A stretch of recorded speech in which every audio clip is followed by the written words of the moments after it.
ব্রাহ্মণ শ্রেষ্ঠ, যিনি বিষ্ণুর অঙ্গস্বরূপ।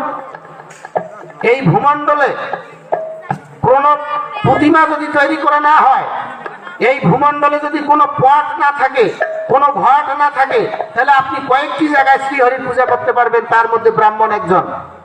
আপনি যদি ব্রাহ্মণকে বসিয়ে শ্রীহরির পূজা করেন, আপনার হবে। আপনি যদি জলের মধ্যে শ্রীহরির পূজা করেন, আপনার হবে। আপনি যদি গরুকে সামনে রেখে শ্রীহরির পূজা করেন, আপনার পূজা হবে। ব্রহ্মবৈবর্ত পুরাণ প্রমাণ।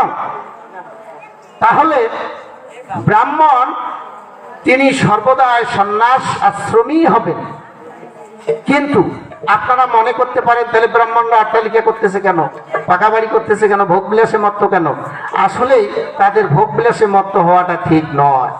ব্রাহ্মণ দেহ এসেছে ত্যাগের জন্য। ব্রাহ্মণ কদাচ ভোগ করবে না, ব্রাহ্মণ ত্যাগ করবে। ব্রাহ্মণের সুখ বলতে কোনো জিনিস থাকবে না।